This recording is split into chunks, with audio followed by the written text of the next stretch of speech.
চিকিৎসার জন্য সাবেক রাষ্ট্রপতি মোহাম্মদ আব্দুল হামিদের থাইল্যান্ডে যাওয়া নিয়ে দেশে ঘটে যায় লঙ্কা কাণ্ড।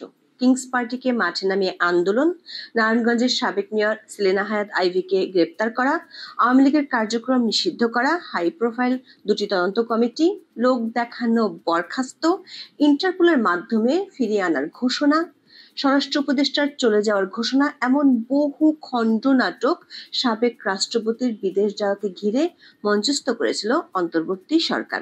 অথচ চিকিৎসা শেষে দেশে ফিরে এসেছেন আব্দুল হামিদ।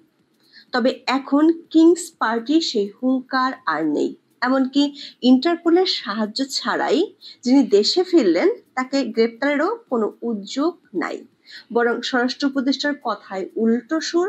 গত কয়েক মাসের তদন্ত ছাড়াই যেখানে দিনে দুপুরে পাইকারি দরে গ্রেপ্তার চলেছে, সেখানে এখন তিনি বলছেন তদন্তে দায় না পাওয়ার আগে কাউকে গ্রেপ্তার করা ঠিক হবে না। প্রশ্ন হলো, আব্দুল হামিদের দেশের বাইরে যাওয়া আসা নিয়ে এই খণ্ড নাটকের ডিরেক্টর কারা? কেনই বা তারা এমন নাটক মঞ্চস্থ করেছিল? এর পরের এপিসোডে কি হতে পারে? বিস্তারিত জানতে চলুন যাওয়া যাক বিশ্লেষণ। আব্দুল হামিদ আওয়ামী লীগ সরকারের সময় 2013 সাল থেকে টানা 2 মেয়াদে বাংলাদেশের রাষ্ট্রপতি হিসেবে দায়িত্ব পালন করেছেন। রাষ্ট্রপতি হওয়ার আগে তিনি ডেপুটি স্পিকার ও স্পিকার হিসেবেও দায়িত্ব পালন করেছেন। গত 7 মে গভীর রাতে সাবেক রাষ্ট্রপতি থাই এয়ারওয়েজের একটি ফ্লাইটে থাইল্যান্ডের ব্যাংককের উদ্দেশ্যে ঢাকা ছাড়েন। বিমানবন্দরে তার সঙ্গে ছিলেন তার ছোট ছেলে রিয়াদ আহমেদ তুষার এবং শ্যালক ডাক্তার নওশাদ খান। ইমিগ্রেশন কর্তৃপক্ষ জানিয়েছিল তিনি চিকিৎসার জন্য থাইল্যান্ড যাচ্ছিলেন এবং তার দেশ ত্যাগে কোনো নিষেধাজ্ঞা ছিল না। রাষ্ট্রপতির পদ থেকে অবসর নেওয়ার পর তিনি সাধারণ বা সবুজ রঙের পাসপোর্ট ব্যবহার করছিলেন। তার মতো একজন ব্যক্তিত্বের বিমানবন্দর দিয়ে দেশের বাইরে যাওয়ার ঘটনাটি সরকার বা নিরাপত্তা বাহিনীর অগোচরে ঘটার কোনো সুযোগ নেই। বিদেশ যাত্রায় সরকার বা আদালতের কোনো নিষেধাজ্ঞাও ছিল না। বিমানবন্দরে তাই আব্দুল হামিদকে কোনো প্রতিবন্ধকতার মধ্যে পড়তে হয়নি। এরপর ব্যাংককে গিয়ে তিনি নিয়েছেন ক্যান্সারের চিকিৎসা। পরিবারের পক্ষ থেকেও বিষয়টি নিয়ে কোনো লুকোচুরি করা হয়নি, বরং আব্দুল হামিদের ব্যাংকক যাত্রাকে গোপনে পালিয়ে যাওয়া হিসেবে প্রচার করে কয়েকটি সংবাদ মাধ্যম। আর তারপরে মাঠে ঝাঁপিয়ে পড়েন সরকার উপদেষ্টা মাহফুজ আলম আর বাইরে থেকে কিংস পার্টি এনসিপির আলোচিত কয়েক নেতা।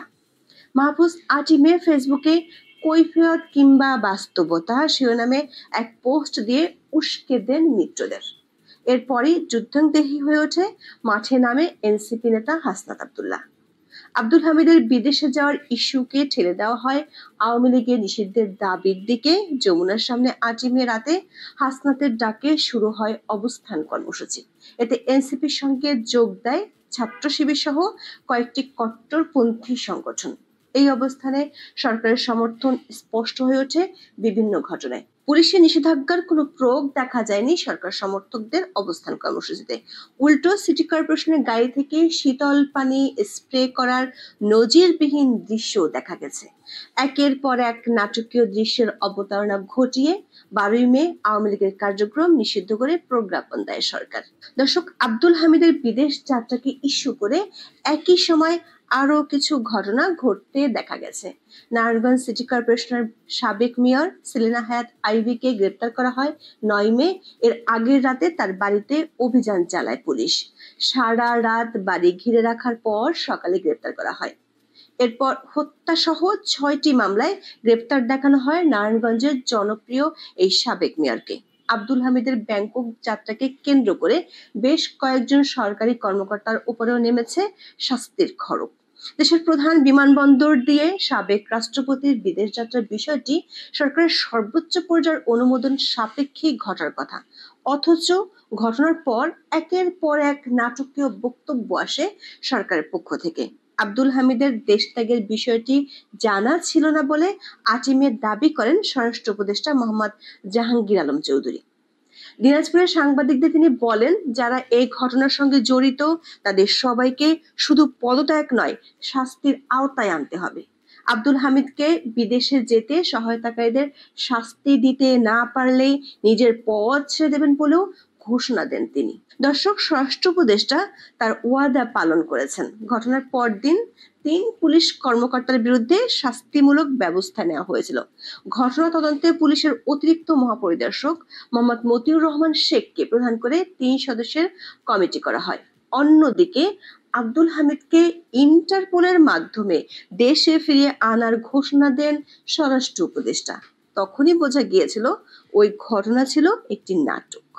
কারণ এর আগে সাবেক প্রধানমন্ত্রী শেখ হাসিনাকে ইন্টারপোলের মাধ্যমে ফিরিয়ে আনার বিষয়ে দুইবার ঘোষণা দিয়েছিলেন আইন উপদেষ্টা আসিফ নজরুল। আমরা একটি ভিডিওতে দেখিয়েছিলাম কোন রাজনৈতিক ব্যক্তিত্বের বিরুদ্ধে ইন্টারপোল রেড নোটিশ জারি করে না। বাস্তবে আব্দুল হামিদকে ফিরিয়ে আনার কোনো উদ্যোগ সরকার নেয়নি, বরং ধীরে ধীরে পরিষ্কার হয়ে ওঠে সব ধরনের নিয়ম অনুসরণ করেই ব্যাংককে গিয়েছিলেন আব্দুল হামিদ। বিডি নিউজ 24 এর এক খবরে বলা হয়েছে, এই ইস্যুটিকে বড় করে সামনে এনে আওয়ামী লীগের কার্যক্রম নিষিদ্ধ করতে সক্ষম হয়েছে সরকার। এবার আব্দুল হামিদ দেশে ফিরে উল্টো বড় ধরনের গলার কাটা তৈরি করেছে সরকারের জন্য। যে বিষয়টি নিয়ে 1 মাস আগেই রণহুঙ্কার ছেড়েছিল সরকার ও কিংস পার্টি, এখন তাদের কণ্ঠে শোনা যাচ্ছে উল্টো সুর। ইন্টারপোলের মাধ্যমে সাবেক রাষ্ট্রপতিকে দেশে ফেরানোর ওয়াদা করার স্বরাষ্ট্র উপদেষ্টা এখন বলছেন, তদন্তে দোষী প্রমাণের আগে কাউকে গ্রেপ্তার করা ঠিক হবে না। প্রশ্ন হলো, 1 মাস আগেও তো তদন্তের একই পরিস্থিতি ছিল, তাহলে তখন কেন ইন্টারপোলের মাধ্যমে তাকে দেশে ফেরানোর কথা বলেছিলেন? কি কারণে 3 পুলিশ কর্মকর্তাকে শাস্তি দেওয়া হলো? কেন ওই ইস্যুকে কেন্দ্র করে গ্রেপ্তার করা হলো সেলেনা হায়াৎ আইভীকে? কেন ঘটনার সুযোগ নিয়ে কিংস পার্টিকে মাঠে নামিয়ে নিষিদ্ধ করা হলো আওয়ামী লীগের কার্যক্রম? দর্শক, আব্দুল হামিদ দেশে ফেরার পর আগের অবস্থান থেকে পুরো ইউটার্ন নিয়েছেন স্বরাষ্ট্র উপদেষ্টা। নারায়ণগঞ্জে 9 জুন সাংবাদিকদের তিনি বলেন, কিছু কিছু মামলার এখনো ইনভেস্টিগেশন হয় নাই। ইনভেস্টিগেশন হওয়ার পরে যে দোষী হবে তারে আইনের আওতায় নেওয়া হবে। যদি ইনভেস্টিগেশন করার পর যে দোষী হোক না কেন, কাউরে আইনের বাইরে রাখা হবে না। স্বরাষ্ট্র উপদেষ্টা দাবি করেন, ফৌজদারি মামলার তদন্তে কারো বিরুদ্ধে অভিযোগের প্রমাণ না পাওয়া পর্যন্ত কাউকে গ্রেপ্তার করছে না সরকার। তার এই দাবির যে কোনো ভিত্তি নেই, তার প্রমাণ গত 10 মাসে ভুরি ভুরি আমরা দেখতে পেয়েছি। কিছুদিন আগেই বিমানবন্দর থেকে গ্রেপ্তার করা হয়েছিল চিত্রনায়িকা নুসরাত ফারিয়াকে। কয়েকদিন আগে মবের শিকার জগন্নাথ বিশ্ববিদ্যালয়ের সাবেক শিক্ষক আনোয়ারা বেগমকে গ্রেপ্তারের পর কারাগারে পাঠানো হয়। আমাদের প্রশ্ন হলো, এই মামলাগুলোর তদন্ত কি শেষ হয়েছে? তদন্তে অধ্যাপক আনোয়ারা বেগমের দায় পাওয়ার পর কি তাকে গ্রেপ্তার করা হয়েছিল? যদি সেটাই হয়, তাহলে 2021 সালে অবসরে যাওয়া একজন অধ্যাপককে কি করে পুলিশ 2024 সালেও বিশ্ববিদ্যালয়ের কর্মরত হিসেবে দাবি করলো? এ ধরনের অগণিত গ্রেপ্তার ও হয়রানির খবর প্রতিদিন আসছে সংবাদ মাধ্যমে, অথচ অবলীলায় যা তা বলে দায় এড়াচ্ছে সরকার। এক এক সময় এক এক বক্তব্য দিয়ে চলছে দায় এড়ানোর চেষ্টা। একইভাবে কিংস পার্টির নেতারাও দিচ্ছেন ইচ্ছা মাফিক বক্তব্য। সরকার একাধিক সূত্র বলছে, আব্দুল হামিদ বিদেশ যাওয়ার আগে তার পরিবারের পক্ষ থেকে সরকারের কমপক্ষে 5 জন প্রভাবশালী উপদেষ্টার সাথে যোগাযোগ করেছিল। বিষয়টি প্রধান উপদেষ্টার দপ্তরও জানতো।